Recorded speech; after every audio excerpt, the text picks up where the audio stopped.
At the international level پہ ہے وہ بہت اہم ہے. اور میں آپ کو بتاتا چلوں کیونکہ میں یونائیٹڈ نیشنز میں رہا پاکستان کے مشن میں ایز اے ڈپلومیٹ, تو میں آپ کو اپنے اس تجربے کے مطابق بتاؤں کہ ہمارے پاکستان کا جو مشن ہے وہ بہت ہی اہم رول ادا کرتا ہے وہاں پہ کوآپریشن کا, کولابوریشن کا امنگ دا مسلم, اسپیشلی جو مسلم کازز ہیں ان کے لیے. اور ہمارے جو ڈپلومیٹس ہیں جو خاص طور پہ اس وقت ہمارے مندوب ہیں ان کو بہت ہی عزت کی نگاہ سے دیکھا جاتا ہے. ان کی سوچ, ان کی انڈرسٹینڈنگ کہ یہ یو این سسٹم کو کس طرح سے استعمال کیا جائے یا اس سے مستفید ہویا جائے, مختلف جو مسائل دنیا کو درپیش ہے اور خاص طور پہ جو اسلامک اور عرب ملکوں کو جو مسائل درپیش ہیں ان کو حل کرنے کے لیے کس طرح سے مزید اور مفید طریقے سے ہم یو این کو اچھا جہاد استعمال صاحب کر یہ سکیں. بھی بتائیے گا کہ غزہ کے جو تنازع ہے اس پہ جو قطر کا موقف ہے, وزیر اعظم محمد شہباز شریف نے اس کی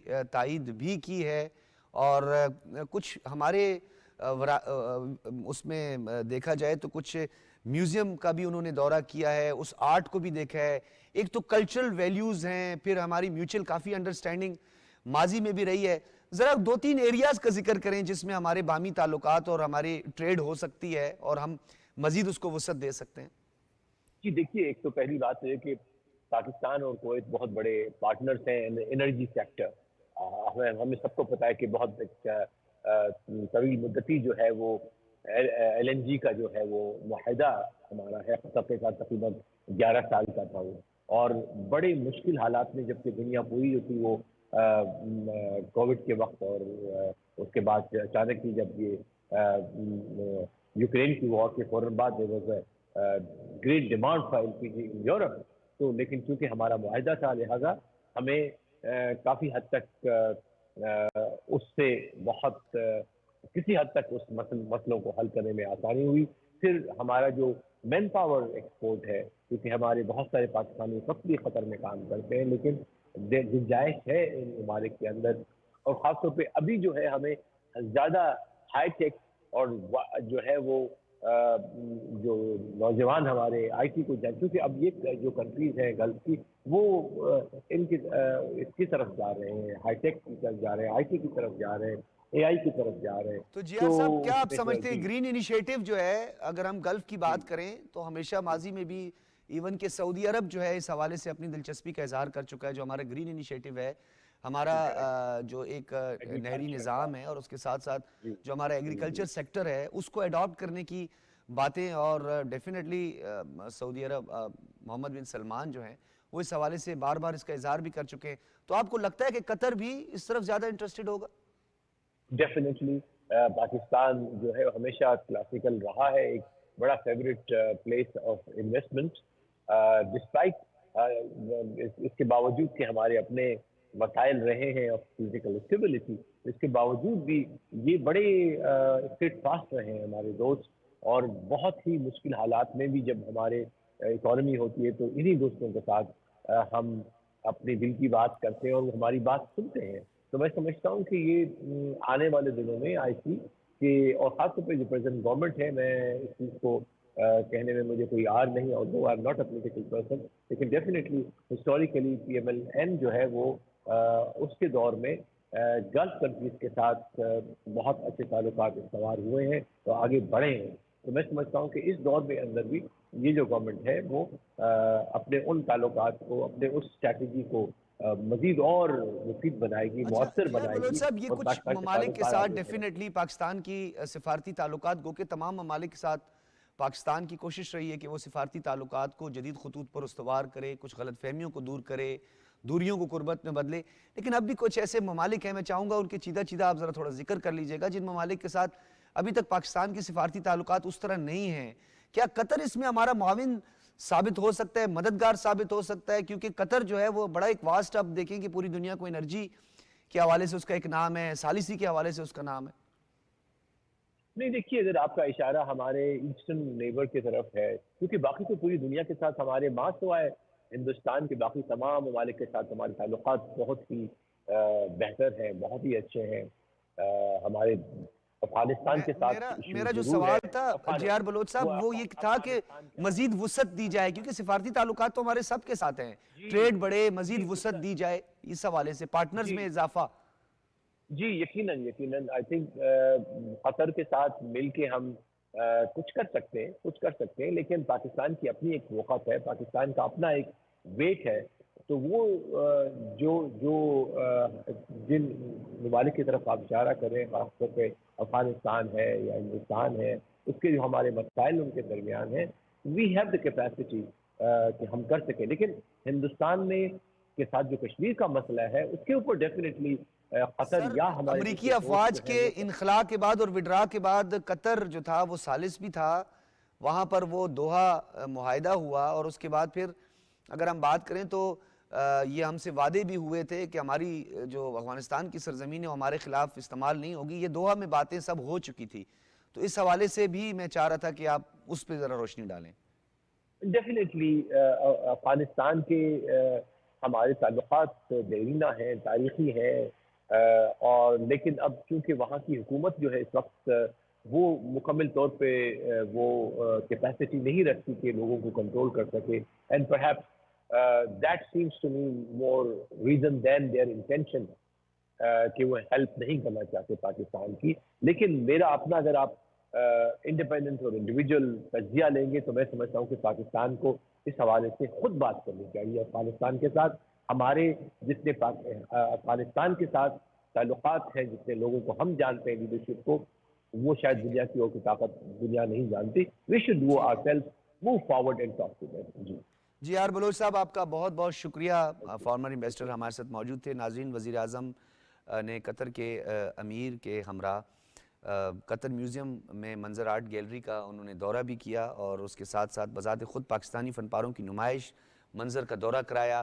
بڑا اہم یہ دورہ ہے، تصویراتی طور پر، معاشی طور پر، سیاسی طور پر، جیو اکنامکس میں اس کا بڑا امپیکٹ ہوگا. اور بین الاقوامی سطح پہ جہاں قطر اس وقت ایک بہترین ثالث کے طور پر، ایک میڈیٹر کے طور پر سامنے آیا ہے، اسی طرح پاکستان کے ساتھ جو اس کی کلچرل، سوشل، پھر ریلیجس جو ہمارے ریلیشنز ہیں، ایموشنل جو اٹیچمنٹ ہے، اس سے مزید وسعت ہوگی. ہمارے ٹریڈ میں، ہمارے بین الاقوامی تعلقات میں، ہماری سفارتکاری میں کافی مددگار ثابت ہو سکتا ہے. اور پاکستان جو اپنی جغرافیائی طور پر، تصویراتی طور پر جو اہمیت رکھتا ہے، جو لوکیشن ہے پاکستان کی، جو اسٹریٹجک ڈیپتھ ہے پاکستان کی، اس سے پاکستان فائدہ اٹھا سکتا ہے. گو کہ یہ بات ہم ماضی میں بھی کرتے رہے ہیں، لیکن ہمیں تھوڑا سا اعداد و شمار کو سامنے رکھ کے یہ بات کرنی چاہیے کہ پاکستان جی ہمیشہ اکنامک وارفیئر ہے، اور پاکستان جو ہے اس کو اپنی اکانومی کو ٹھیک کرنا ہے. نو ڈاؤٹ ہم نے اپنی معیشت کو مزید بہتر کرنا ہے. SIFC جیسا گریٹ انیشیٹو پاکستان نے لیا. سعودی عرب کی اب جو سرمایہ کاری وہ بڑھتی جا رہی ہے. قطر جو ہے وہ سرمایہ کاری میں دلچسپی لے رہا ہے. اس کے علاوہ چین کے ساتھ ہماری ٹریڈ اور فیز 2 جو ہے وہ آ گیا. لیکن یہ بات بھی ہم نے سمجھنا ہے کہ ہمارے پاس جو کاؤنٹر اسٹریٹجی ہے وہ ہے ہماری اسٹریٹجک ڈیپتھ. ہم نے اپنی اسٹریٹجک ڈیپتھ سے، تصویراتی اہمیت سے فائدہ اٹھا کے جیو اکنامکس میں بڑا ایک اہم رول پلے کرنا ہے. گو کہ دنیا تو اب جیو پولیٹکس کی طرف جا رہی ہے، لیکن ہماری جو پالیسی ہے وہ سٹیزن سینٹرک ہے کہ ہم ایک عام آدمی کی زندگی میں بہتری لا سکیں، اس کی معاشی جو مشکلات ہیں اس کو دور کر سکیں. ناظرین، ہم یہاں ایک بریک لیں گے، اور بریک کے بعد ہم پاکستان میں فتنۃ الخوارج کے خلاف جو آپریشن جاری ہے، اور بہترین آپریشن ہے، اور جہنم واصل ہو رہے ہیں جو دہشت گرد ہیں، کیا صورتحال ہے، اس پہ بات ہوگی ایک بریک کے بعد.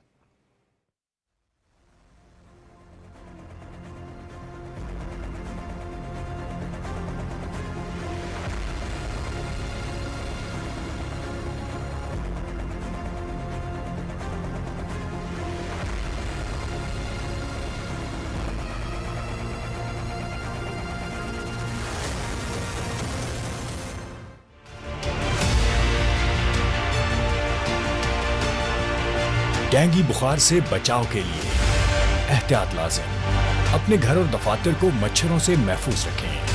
دروازوں اور کھڑکیوں پر جالیاں لگائیں. چھتوں کی ٹینکیوں اور پانی سے بھرے برتنوں کو ڈھانپ کر رکھیں. شام اور صبح کے اوقات میں خصوصی احتیاط کریں.